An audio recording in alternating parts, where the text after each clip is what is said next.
while I was sharing my screen. So if there's been anything that hasn't been covered, then please get in touch with me afterwards. I'm also going to hang around on here for a little bit if anybody has got any questions. But what I wanted to do to close is just to give you the opportunity to kind of come up with a little bit of an action plan and think about what you've heard today. So we're going to share a link in the chat to an ideas board.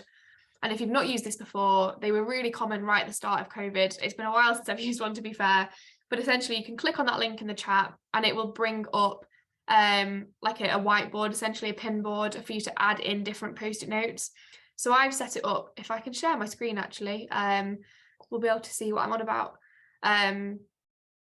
It has got 6 different sections. Sorry, let me just find it. Here we go.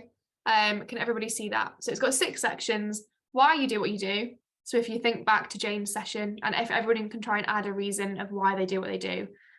Who are you going to thank and how? So going back to Hillary's session, whether that is, you know, a volunteer who has done an incredible amount recently and you're going to thank them with a Guide and Hero certificate, or whether that is an outstanding volunteer who has really had a significant impact and you're going to maybe think about nominating them for a Laurel Award.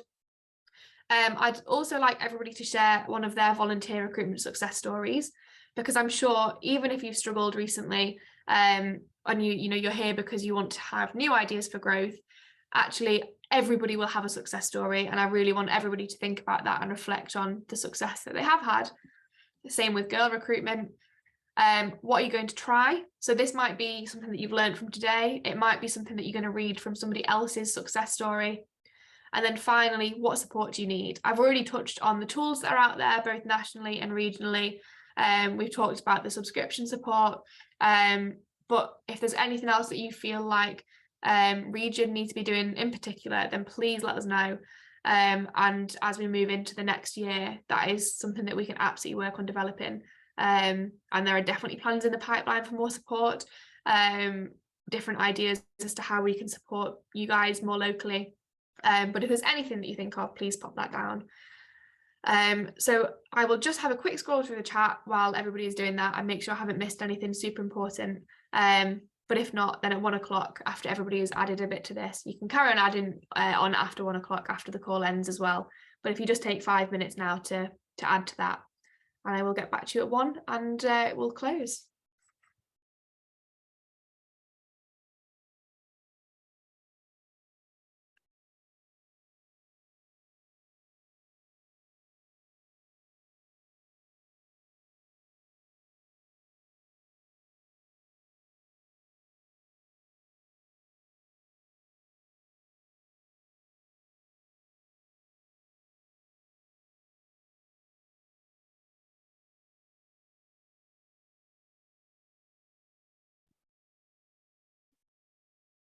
I've just seen Lisa's comment here that she stopped referring to waiting lists as waiting lists, and she now calls them missing out lists.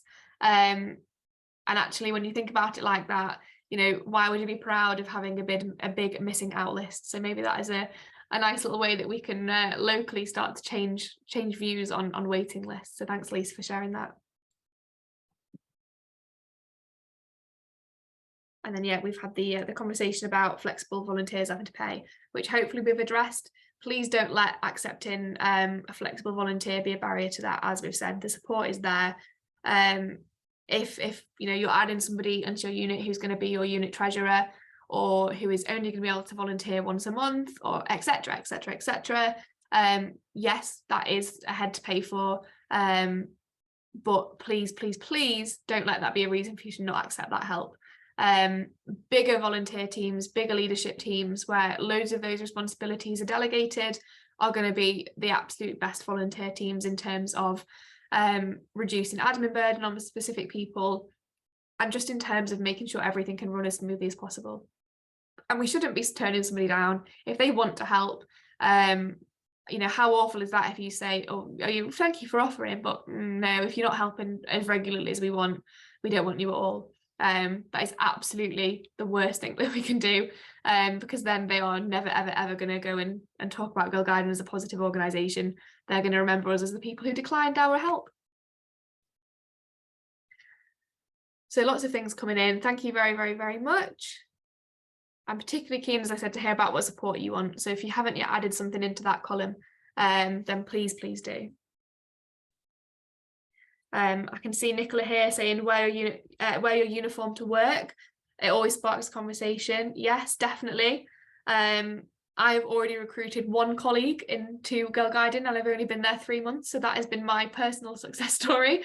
But I talk about Girl Guiding all the time. So, you know, maybe if you've never spoken about being a volunteer at work, then there are definitely people who are interested in that office, and you're there enough. Why not talk about it every day and bore them to death until they join?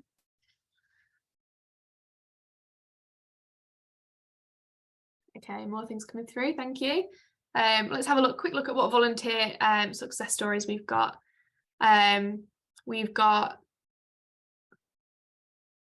recommending Girl Guiding for volunteering for DofE. Yes, that's, as I said, that is how I started.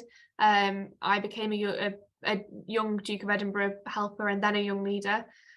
So not understating the value in DofE award helpers.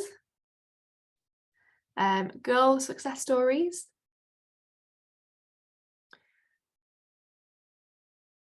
So former members, so I think that is absolutely key as well. Tapping into former members. I had a comment from somebody right at the start of the day about a guide who'd reached out after like 30 years and just said how they still remembered their time in guiding. And you know, if you as a unit leader have got a unit of 20, 30 girls and you've been doing it for quite a few years, think about how many people there are in the pipeline. And just that network. So maybe you post that you do on Facebook, on your community Facebook groups, you can either do them really general, or it actually sometimes might be really nice to target those people specifically. You know, have you ever been a member? Do you remember what a good time you had? Why not come back and make sure the next generation can have that opportunity as well? It's different ways to do it. Okay, so we are now just at 1 o'clock. So I don't want to keep you any longer than I said we would do. So I'll stop sharing this. This will stay open, that ideas board. So please do keep on tapping away if there's things that you haven't had a chance to say. And as I said, we will share all of the information from this session. The final few sessions that we have been able to record have been recorded. So I'll share this with you guys if there's anything you want to watch back, and also for you to be able to share with anybody else who you think would be interested in listening. But it goes without saying, thank you so much for not just joining today, but for everything you do, and for joining. You know, I can't thank you enough that growth is difficult, it's challenging, it can be a bit demoralizing at times. So for the fact that you're here and enthusiastic enough to give up a morning, you know, thank you from the bottom of my heart. Hopefully it's been useful. I would really appreciate any feedback. We'll send out a feedback form for you to complete. But also if there's anything that hasn't been covered, then as I said, I'm very eager to support more locally, and we'll make sure that you have access to my email, to Rachel's email, to Jane's email. So there's lots and lots of support out there. But yeah, thank you very much, everybody. Enjoy the rest of your Saturday, and I'm sure I will see lots of you around soon. Thank you very much.